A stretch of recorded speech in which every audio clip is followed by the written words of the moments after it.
Hello students, welcome to Hiba Max Study Time. 10th standard CBSE Max பார்த்துட்ருக்கோம். Chapter 1 real numbers இல்லையா? There's 1.1 already solve பண்ணிட்டேன். So channel நீங்கள் check பண்ணிங்கன்னா இருக்கும். Doubts இருந்ததுன்னா நீங்கள் அதையும் பாருங்கள். இப்போ எக்ஸசைஸ் 1.2 பார்க்க போகிறோம். First question, prove that root 5 is irrational number. So இந்த எக்ஸசைஸ் 1.2 ரொம்ப முக்கியமான ஒரு எக்ஸசைஸ். ஏன் சொல்கிறேன்னா, இந்த prove that root 5 is a irrational number இந்த கொஷின் வந்து கிட்டத்தட்ட ஒரு 5 வருஷம் கொஷின் பேப்பரில் வந்திருக்கு. 2014 இருக்கட்டும், 16, 17, 19 and 20 இத்தனை பேப்பரில் அவங்க கேட்டிருக்காங்க. சரிங்களா? ஸோ இது வந்து ஒரு most repeated R expected question அப்படின்னு சொல்லலாம். கொஷினில் நான் என்னென்ன மெத்தட் சால்வ் பண்ணுறேனோ, என்னென்ன ஸ்டெப்ஸ் யூஸ் பண்ணுறனோ அதை நல்லா கவனமாக பாருங்கள். ஏன் சொல்கிறேன்னா, இதே மாதிரி உங்களுக்கு எக்ஸாம்பிளில் ஒரு சம் இருக்குது. எக்ஸாம்பிளில் வந்து ரூட் 3 ப்ரூஃப் பண்ண சொல்லி இருக்குது. அண்ட் தியரம் வந்து ரூட் 2 வச்சுட்டு இருக்கும். Prove root 2 is a rational number. இதே மாதிரி ரூட் 7 கேட்பாங்க. சரிங்களா? ஸோ ப்ரைம் நம்பர்ஸோட ரூட் வச்சுட்டு prove that it is irrational அப்படின்னு கேட்டாங்கன்னா நீங்கள் இதே ஸ்டெப்பை ஃபாலோ பண்ணால் போதும். ஏன்னா 5க்கு பதிலாக 2, 5க்கு பதிலாக 3 இந்த மாதிரி நீங்கள் மாற்றிட்டாலே போதும். மற்றபடி எந்த ஒரு சேஞ்சஸுமே அதில் இருக்காது. சரிங்களா? ஸோ ஒரு கொஷின் நீங்கள் பார்த்தா போதும். கண்டிப்பாக எக்ஸாமில் நீங்கள் வந்து ஒரு கொஷின் அட்டன் பண்ணுற மாதிரி உங்களுக்கு இருக்கும். சரிங்களா? நம்ம சேனல் இது வரைக்கும் சப்ஸ்கிரைப் பண்ணாமல் பார்த்துட்ருக்கீங்கன்னா மறக்காமல் சப்ஸ்கிரைப் பண்ணிவிட்டு பெல் ஐகான் செலக்ட் பண்ணிவிடுங்க. அடுத்தடுத்த வீடியோஸ் உங்களுக்கு நோட்டிஃபிகேஷனில் வரும். அண்ட் மறக்காமல் உங்கள் ஃப்ரெண்ட்ஸ் சர்க்கிளையும் ஷேர் பண்ணிவிடுங்க. இப்போ இந்த கொஷனை சால்வ் பண்ணலாம். Prove that root 5 is irrational. இப்போ ரூட் 5 வந்து irrationalனு நான் ப்ரூவ் பண்ணும். ஸோ இப்போ இதுக்கு நான் ஃபஸ்ட்டு நம்ம என்ன ஸ்டெப் யூஸ் பண்ண போகிறோன்னா, ப்ரூஃப் பை கான்ட்ராடிக்ஷன். இந்த விஷயத்தை ஞாபகம் வச்சுக்கோங்க. ப்ரூஃப் பை கான்ட்ராடிக்ஷன் அப்படின்னா என்ன? ப்ரூஃப் பை கான்ட்ராடிக்ஷன்னா என்ன? இந்த வார்த்தை என்ன அப்படின்னா, இப்போ ஒரு விஷயத்தை ப்ரூவ் பண்ண சொன்னாங்கன்னா முதல்ல நம்ம அதுக்கு ஆப்போசிட்டாக இருக்கிறத எடுக்கணும், அசியூம் பண்ணிக்கணும். ரூட் 5 irrational நான் முதல்ல என்ன எடுத்துக்க போகிறேன்? ரூட் 5 வந்து ரேஷ்னல் அப்படின்னு எடுத்துக்கணும். Root 5 is rational. இரேஷ்னலோட ஆப்போசிட் என்னது? ரேஷ்னல். நான் ரூட் 5 வந்து ரேஷ்னல்ட்டு அசியூம் பண்ணிப்பேன். அப்புறம் ப்ரூஃப் பண்ணும்போது அது தப்புன்னு வரும். ஸோ நான் அசியூம் பண்ணது தப்பு. அப்போ ரூட் 5 வந்து ரேஷ்னல் கிடையாது, irrational அப்படின்னு நம்ம எழுதுவோம். ஸோ அதுதான் வந்து ப்ரூஃப் பை கான்ட்ராடிக்ஷன். சரிங்களா? ஸோ இந்த மெத்தட் தான் யூஸ் பண்ண போகிறோம். ஃபர்ஸ்ட் ஸ்டேட்மெண்ட்டில் let us assume to the contrary that root 5 is rational. So irrational proof பண்ண சொல்லியிருக்கான். பட் நான் இப்போ என்ன அசியூம் பண்ணியிருக்கேன்? இது வந்து ஒரு ரேஷ்னல் நம்பர் அப்படின்ட்டு அசியூம் பண்ணியிருக்கேன். இப்போ ரேஷ்னல் நம்பர் எப்படி இருக்கும் தெரியும் இல்லையா? ரேஷ்னல் நம்பர் எப்படி எழுதும்? இப்போ ஒரு இன்டீஜர் வந்து ரேஷ்னல் நம்பர் அப்படின்னா it can be represent by எப்படி? p by q or a by b. ஒரு நியூமரேட்டர் ஒரு டினாமினேட்டர் இன்டீஜர்ஸோடது இருந்தால் அதை நான் என்னென்னு சொல்லலாம்? ரேஷ்னல் நம்பர் அப்படின்னு சொல்லலாம். அப்போ நான் என்ன பண்ணுறேன்னா, இந்த root 5 is equal to a by bன்னு எடுத்துக்கிறேன். ரூட் 5 எப்படி எடுத்துக்கிறேன்? நியூமரேட்டர் ஒன்று, டினாமினேட்டர் ஒன்றுன்னு எடுத்துக்கிறேன். வேர் a and b are integers. ஏவும் பியும் என்னது ஆக்சுவலாக? Integers. And a and b are co-prime. இது ரொம்ப முக்கியம். ஏவும் பியும் கோப்ரைம்னா என்ன? ஹையஸ்ட் காமன் ஃபேக்டர் வந்து 1 மட்டும்தான் இருக்கணும் ஏக்கும் பிக்கும் இல்லையா? ஸோ ஏவோட காமன் ஃபேக்டரும் பியோட காமன் ஃபேக்டரும் 1 மட்டும்தான் இருக்கணும், வேறு எதுவுமே இருக்கக்கூடாது. சரிங்களா? இப்போ ஃபார் எக்ஸாம்பிள் 2 ப்ரைம் நம்பர் எடுத்துக்கோங்க, 5 and 7. இது ரெண்டுத்துக்கும் வந்து காமன் ஃபேக்டர் 1 மட்டும்தான். ஸோ இந்த ரெண்டுமே என்ன சொல்லலாம்? கோப்ரைம் அப்படின்னு சொல்லலாம் இல்லையா? ஸோ அந்த மாதிரி தான் ஏ அண்ட் பி வந்து கோப்ரைம் அப்படின்னு நம்ம எடுத்துருக்கோம். And A and B are integers. They have common factor வந்து 1. இதெல்லாம் நம்ம ஃபஸ்ட்டு எழுதிடணும். ஏன்னா இதை வச்சு தான் நம்ம ப்ரூஃபே வந்து சொல்ல போகிறோம். therefore ரூட் 5 வந்து a by bன்னு எடுத்துக்கிட்டோமா? Root 5 a and b. இப்போ நான் என்ன பண்ணுறேன்? இந்த b இருக்குது பார்த்தீங்களா? இது நான் அப்படியே 5 கிட்ட கொண்டு வரேன், ரூட் 5 பக்கத்தில் கொண்டு வரேன். Root 5 into b is equal to a. இப்போ இந்த 5 ரூட் 5 இருக்குது பார்த்தீங்களா? இந்த ரூட் 5 நான் ரிமூவ் பண்ணுறதுக்கு என்ன பண்ணுறேன்? ரூட்டை ரிமூவ் பண்ணும். அதுக்கு நான் என்ன பண்ணுறேன்னா, ஸ்கொயரிங் ஆன் போத் சைட்ஸ். ரெண்டு சைடும் நான் ஸ்கொயர் பண்ணுறேன். Root 5 into b whole square is equal to a square. ஞாபகம் வச்சுக்கோங்க, ரூட் 5 ரூட்டை ரிமூவ் பண்ணுறதுக்காக ஸ்கொயரிங் ஆன் போத் சைட்ஸ் பண்ணுறோம். இப்போ இந்த ஸ்கொயர் ரூட் 5க்கும் வரும், பிக்கும் வரும். ஸோ ஸ்கொயர் டு 5க்கு கேன்சல் ஆகிடும். பட் பி ஸ்கொயர் நம்ம எழுதணும். பிக்கும் ஸ்கொயர் வரும் இல்லையா? which is equal to a square. இப்போ இந்த கண்டிஷன் பாருங்க, 5 into b square is equal to a square. அப்படின்னா என்ன அர்த்தம்? 5 கூட ஏதோ ஒரு இன்டீஜரை நான் மல்டிபிள் பண்ணா எனக்கு a ஸ்கொயர் கிடைக்குதுன்னு அர்த்தம். 5ஆல ஒரு விஷயம் மல்டிபிள் பண்ணி கிடைக்கும் போது அப்ப a ஸ்கொயர் வந்து 5ஆல டிவைடு பண்ண முடியுமா? ஒரு எக்ஸாம்பிள் வச்சு பார்க்கலாம். b ஸ்கொயர் வந்து 2 ஸ்கொயர் 4ன்னு எடுத்துக்கலாம், 20.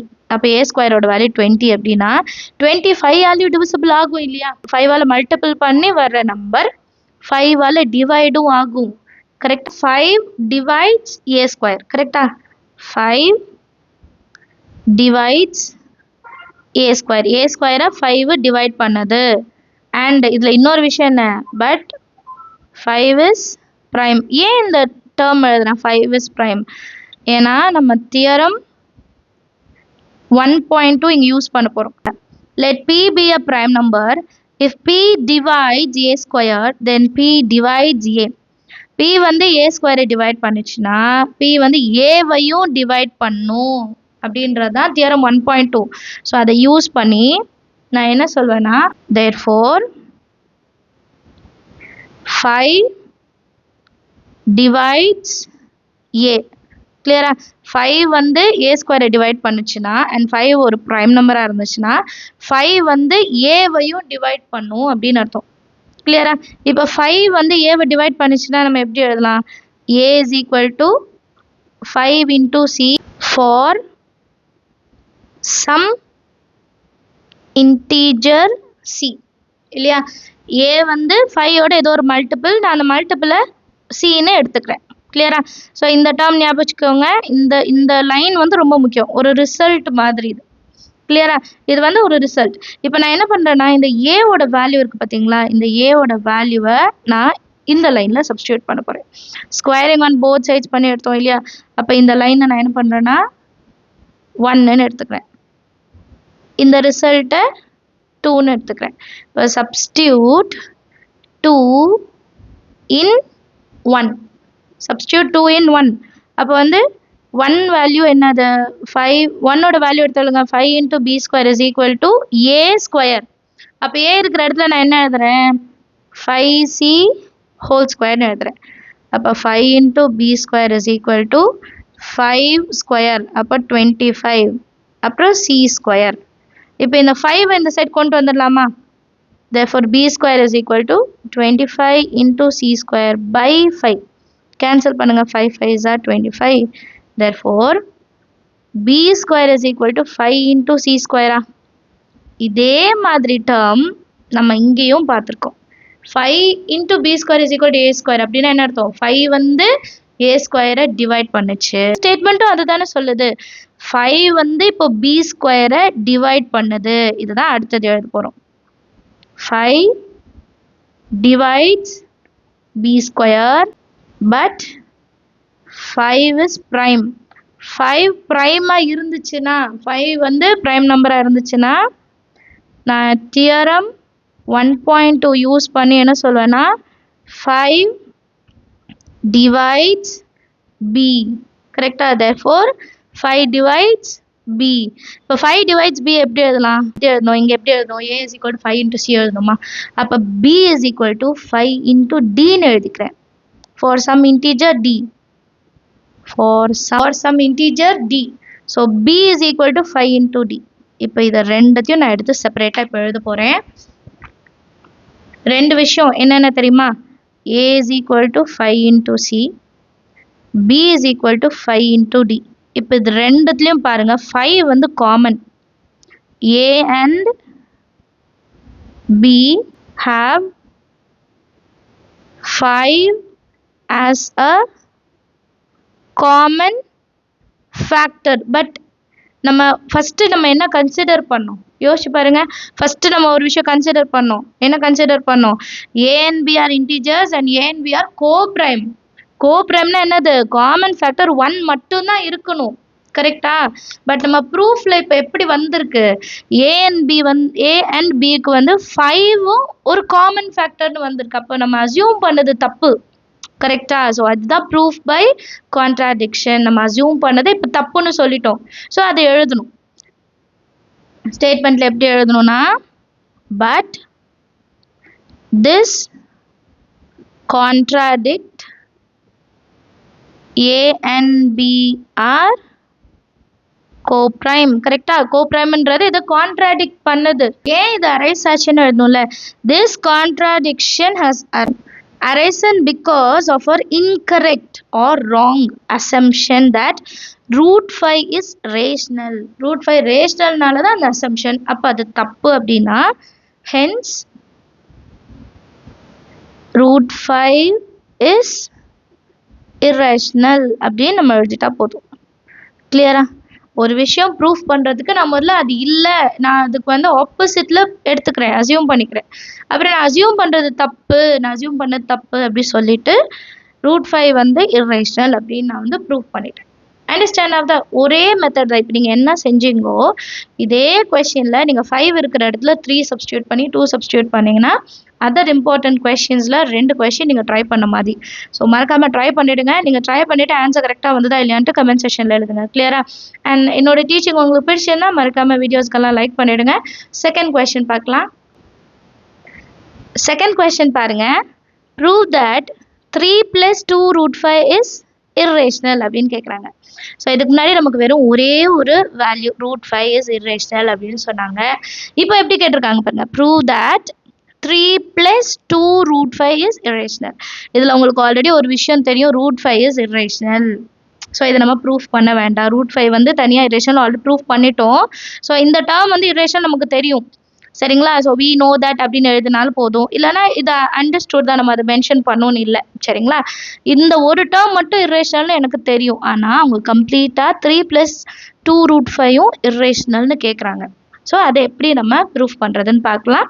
அண்ட் இது 2012 அண்ட் 2014 கொஷின் பேப்பரில் கேட்ட ஒரு கொஷின். ஸோ இது ஒரு 3 மார்க் ஆர் 2 மார்க்கில் தான் கேட்பாங்க. சரிங்களா? ஸோ ரொம்ப சின்ன சம் தான். ஸ்டெப்ஸு சேம் தான். இதே மாதிரி நீங்கள் வேறு நம்பர்ஸ் கொடுத்தாங்கன்னா தாராளமாக நீங்கள் இதே ஸ்டெப் வந்து ட்ரை பண்ணலாம். சரிங்களா? ஸோ இதையும் நம்ம எப்படி சால்வ் பண்ண போகிறோம்னா ப்ரூஃப் பை கான்ட்ராடிக்ஷன் மெத்தட் தான் நம்ம செய்ய போகிறோம். சரிங்களா? சேம் நம்மளை ப்ரூவ் பண்ண சொல்கிறாங்க, நம்ம இது ரேஷனல்னு சொல்ல போகிறேன். அப்புறம் நான் அசியூம் பண்ண தப்புன்னு சொல்லிட்டு அதை irrational அப்படின்னு மாற்ற போகிறோம். சரியா? சொல்யூஷனில் let us assume to the contrary that 3 + 2 √5 is rational அப்படின்னு நான் கன்சிடர் பண்ணுறேன். கிளியரா? இரேஷனல் தான் ப்ரூஃப் பண்ணும். ஆனால் நான் கான்ட்ராடிக்ஷன் வச்சு என்ன சொல்கிறேன், இது ஒரு ரேஷனல் அப்படின்னு சொல்கிறேன். இப்போ இது ஒரு ரேஷனல் நம்பர்னா rational number is equal to என்ன சொல்லியிருக்கேன், A/B. நியூமரேட்டரும் வரணும், டினாமினேட்டரும் வரணும், அண்ட் அது இன்டீஜர்ஸாகவும் இருக்கணும், கோப்ரைமாகவும் இருக்கணும். கிளியரா? இந்த கான்செப்ட்லாம் ரொம்ப மெயின். அதனால தான் திருப்பி திருப்பி ரிப்பீட் பண்ணுறேன். நீங்கள் நினைக்கலாம் ஏன் சொன்னதே சொல்லிட்டு இருக்கீங்கன்னு. இந்த பாயிண்ட்ஸ் எல்லாம் நம்ம மறந்துடக்கூடாது, அதனால தான். சரிங்களா? 3 + 2 √5 is equal to A/B, where A and B are integers. Positive இன்டீஜர்ஸ்னு எழுதலாம், இன்டீஜர்ஸ்ன்னு கூட எழுதலாம். இன்டீஜர்ஸ். நெக்ஸ்ட் ஸ்டெப் என்ன பண்ணலாம், அங்கே என்ன பண்ணும், first squaring on both sides பண்ணும். ஸோ இந்த சம்மில் நெக்ஸ்ட் ஸ்டெப் எப்படி கண்டுபிடிக்கிறதுனா இந்த ரூட் 5 ஈக்குவல் டு நீங்கள் கொண்டு வரணும். ஞாபகம் வச்சுக்கோங்க. ஏன்னா ரூட் 5 irrational எனக்கு தெரியும். அப்போ பேலன்ஸ் இருக்கிறதும் irrational தானே நான் ப்ரூஃப் பண்ணும். அப்போ ரூட் 5 மட்டும் தனியாக எடுத்துக்கலாம். இப்போ ரூட் 5 தனியாக எடுக்கணும்னா 2 √5 that is equal to A/B. இந்த +3 அந்த பக்கம் கொண்டு போகணும் இல்லையா? +3 அந்த சைடு வந்தால் -3. இப்போ இது ரெண்டுத்தையும் LCM எடுக்கணும். அப்போ தான் இதை சால்வ் பண்ண முடியும். டினாமினேட்டர் இங்கே என்னென்னு எடுத்துக்கலாம், இப்போ 1ன்னு எடுத்துக்கலாம். இங்கே B இருக்குன்னா into B. So next line எப்படி இருக்கும், 2 √5 is equal to A - 3 into B divided byலையும் B வந்துடும். இப்போ எனக்கு ரூட் 5 மட்டும்தான் வேணும். ஸோ 2 டினாமினேட்டர் கொண்டு வரலாம். Root 5 is equal to A - 3B divided by 2 டினாமினேட்டரில் கொண்டு வந்துட்டா 2 into B. இப்போ நியூமரேட்டரை A - 3B பண்ணாலும் எனக்கு ஒரு இன்டீஜர் தான் வரும் இல்லையா? A - 3Bயை சால்வ் பண்ணாலும் எனக்கு ஒரு இன்டீஜர் தான் கிடைக்கும். டிவைடட் பையில் B இருக்குது, Bயும் ஒரு இன்டீஜர் தான். அப்போ நியூமரேட்டட் பை டினாமினேட்டர் வந்தால் இதை நான் என்னென்னு சொல்லலாம், ரேஷ்னல் நம்பர்னு சொல்லலாம். அப்போ இந்த டேர்ம் ரேஷ்னல் நம்பர்னா ஈக்குவல் டு சைடில் இருக்கிறதும் ரேஷனல் நம்பராக தான் இருக்கணும். ஆனால் நமக்கு தெரியும் √5 வந்து ஒரு இர்ரேஷனல் நம்பர்ன்ட்டு. அப்போ இது ரெண்டும் ஈக்குவல் கிடையாது. கரெக்டுங்களா? இது ரெண்டுமே ஈக்குவல் கிடையாது. எப்படி எழுதுறது? நெக்ஸ்ட் லைன் எப்படி எழுதணும் பாருங்க. Since a - 3b/2b is rational, இது ஒரு ரேஷனல் நம்பர்னா ஈக்குவல் டுக்கு அதர் சைடு இருக்கிறதும் ரேஷனல் நம்பர் தானே இருக்கணும். ஸோ √5 இஸ் ரேஷனல் அப்படின்னு எழுதலாம். ஆனால் √5 வந்து இர்ரேஷனல் இப்போ தான் கண்டுபிடிச்சோம் இல்லையா? √5 வந்து இர்ரேஷனல்ன்றது நம்ம கண்டுபிடிச்சிட்டோம், அது ஆல்ரெடி ப்ரூவ்டு. பட் இங்கே என்ன சொல்கிறாங்க? √5 இஸ் ரேஷனல்னு சொல்கிறாங்க. இந்த டேர்ம் வந்து √5 இஸ் இர்ரேஷனலாக கான்ட்ராடிக்ட் பண்ணுது.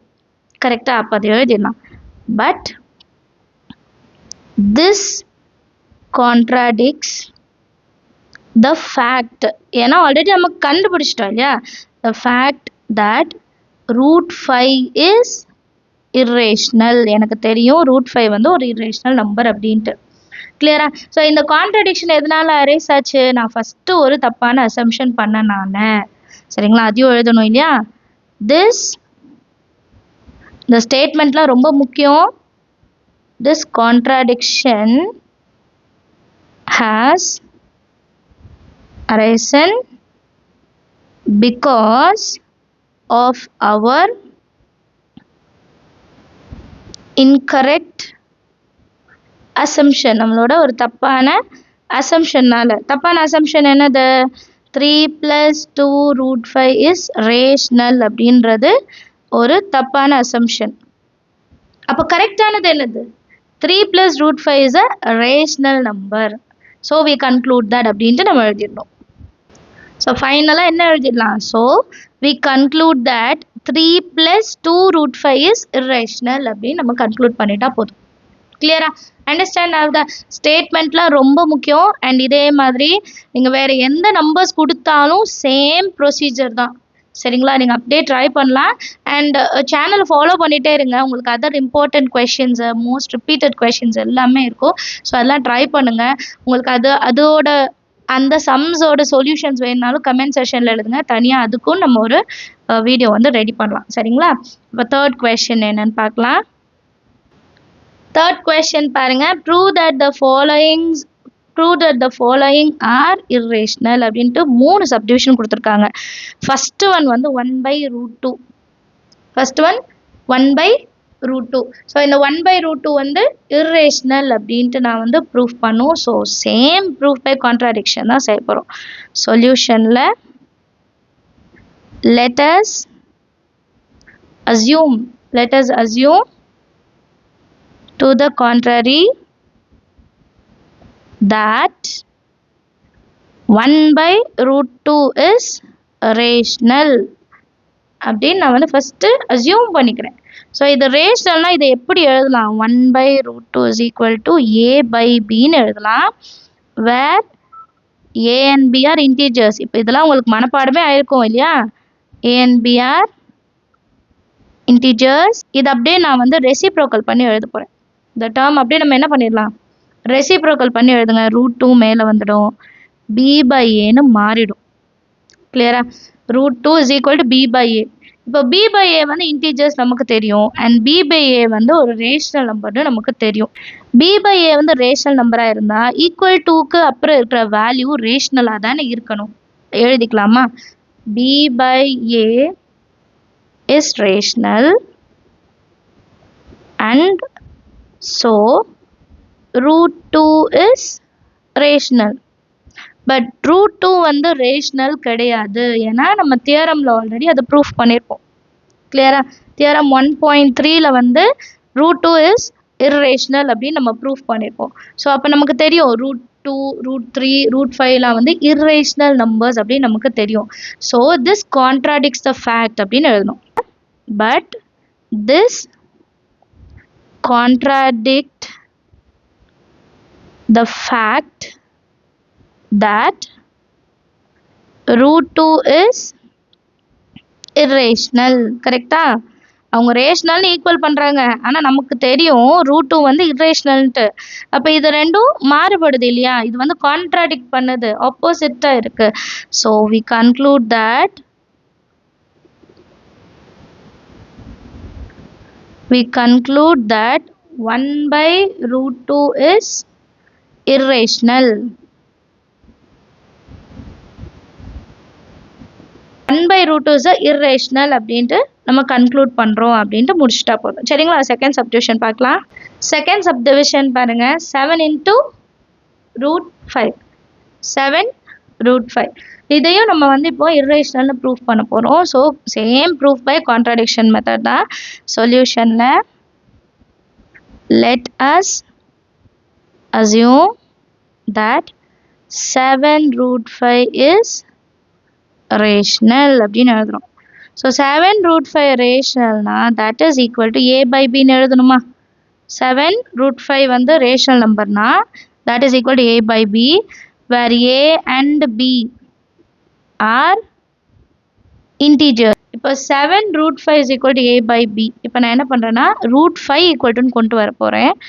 root 5 is equal to a divided by 7 into b. இது ரெண்டும் இன்டீஜர்ஸ்னா இந்த டேர்ம் அப்படியே ரேஷனல், ரைட் ஹேண்ட் சைடு அப்படியே ரேஷனல். ரைட் ஹேண்ட் சைடு ரேஷனலாக இருந்தால் லெஃப்ட் ஹேண்ட் சைடும் ரேஷனலாக தான் இருக்கணும். therefore a by 7b is rational and so root 5 is rational. But நமக்கு தெரியும் root 5 வந்து irrationalன்ட்டு ஃபஸ்ட்டே ப்ரூஃப் பண்ணிட்டோம். But this contradict the fact that root 5 is irrational. கரெக்டா? root 5 வந்து irrational. ஆனா இங்க என்ன சொல்றாங்க? root 5 வந்து rational சொல்றாங்க. So we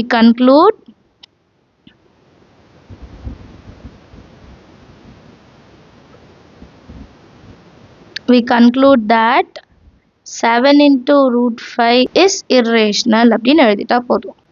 கிளியரா? நீங்க வந்து இங்க ஒரு ஸ்டேட்மெண்ட் எழுதணும்னா எழுதிக்கலாம். நான் லாஸ்ட் சம்லயும் எழுதல, நீங்க எழுதணும்னா எழுதிக்கலாம். This contradiction has arisen because of our incorrect assumption. Clear? That 7 root 5 is rational. இது எழுதிட்டு நீங்க அப்புறமா லாஸ்ட் இந்த ஸ்டேட்மெண்ட் எழுதிக்கலாம். போன சம்லே நீங்க இதை இன்க்ளூட் பண்ணிக்கலாம். சரியா? ஸோ தேர்ட் சப்டிவிஷன் நம்ம என்ன பண்ண போறோம்? ப்ரூவ் பை கான்ட்ராடிக்ஷன் தான். சொல்யூஷன் பாருங்க. let us assume to the contrary that 6 plus root 2 is rational. இப்போ இது ரேஷனல்னா நான் என்ன எழுதணும்? 6 plus root 2 is equal to a by b ன்னு எழுதணுமா? 6 plus root 2 வந்து a by b where a and b are integers. இப்போ நான் root 2 equal to கொண்டு வந்தா போதுமா? root 2 is equal to a by b plus 6 அன்சைட் போனா minus 6. இப்போ இது LCM எடுக்கணுமா? divided by 1. ஸோ இங்கே b இருக்குன்னா into b. therefore root 2 is equal to a minus 6 into b divided by b. இப்போ நியூமரேட்டரில் a minus 6b இருக்கு, அது ஒரு இன்டீஜர். divided by bன்னு இருக்கு, அதுவும் ஒரு இன்டீஜர். இது ரெண்டுமே எனக்கு ஒரு ரேஷனல் நம்பர் அப்படின்னு தெரியும். இன்டீஜர்ஸை டிவைட் பண்ணால் எனக்கு என்ன கிடைக்கும்? ஒரு ரேஷனல் நம்பர். ஸோ இது எப்படி எழுதுவோம்? இந்த சைடு ரேஷனல் நம்பராக இருந்தால் லெஃப்ட் ஹேண்ட் சைடும் ரேஷனல் நம்பராக தான் இருக்கும். therefore a minus 6b divided by b is rational and so root 2 is rational. ஆனால் root 2 வந்து irrational நமக்கு தெரியும் இல்லையா? ஸோ நெக்ஸ்ட் ஸ்டேட்மெண்ட் என்னது? but this contradicts the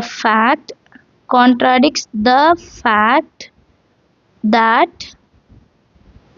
root 2 is irrational. Next என்ன எழுதணும்?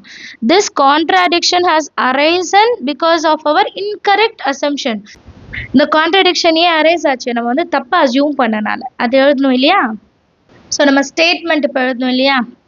this contradiction has arisen because of our incorrect assumption incorrect assumption என்ன எடுத்துக்கிட்டோம் 6 + √2 வந்து ரேஷ்னல் அப்படின்னு எடுத்துக்கிட்டோம் அதான் நம்மளோட இன்கரெக்ட் அசம்ஷன் அது வேணா எழுதலாமா 6 + √2 இஸ் ரேஷ்னல் எடுத்தது தப்பு இல்லையா so we conclude that 6 + √2 is irrational அப்படின்னு எழுதிட்டா போதும் அண்டர்ஸ்டாண்ட் ஆஃப் த சம் இருக்கும் அண்ட் இதே மாதிரி நிறைய சம்ஸ் வந்து உங்களுக்கு டிஃப்ரெண்ட்டாக கேட்கலாம் சரிங்களா ஃபார் எக்ஸாம்பிள் வந்து இது வந்து அடிஷ்னல் கொஷின்ஸ் சரிங்களா இதெல்லாம் நீங்கள் ட்ரை பண்ணணும் அப்படின்ற மாதிரி கொஷின்ஸ் 3√5 - 8 irrational ப்ரூஃப் பண்ணும் 7 - 2√3 irrational ப்ரூஃப் பண்ணுற மாதிரி வரும் அண்ட் √5 + 2 இதெல்லாம் வந்து நீங்கள் எக்ஸ்ட்ரா கொஷின்ஸ் நிறைய சால்வ் பண்ணும் சேம் மெத்தட் அப்போ தான் எக்ஸாமில் வந்து நம்ம கேட்குற கொஷினை நம்மளால் வந்து கரெக்டாக அட்டென்ட் பண்ண முடியும் சரிங்களா அண்ட் இந்த அடிஷ்னல் கொஷின்ஸோட சொல்யூஷன்ஸும் உங்களுக்கு வேணால் மறக்காமல் கமெண்ட் செக்ஷனில் எழுதுங்க அண்ட் என்னோட டீச்சிங் பிடிச்சிருந்தா அந்த லைக் பட்டனையும் தட்டி விட்டுருங்க அண்ட் சேனல் சப்ஸ்கிரைப் பண்ணலன்னா சப்ஸ்கிரைப் பண்ணிவிட்டு ஃப்ரெண்ட்ஸ் சர்க்கிளையும் ஷேர் பண்ணிவிடுங்க தேங்க்யூ ஸோ மச் ஃபார் வாட்சிங்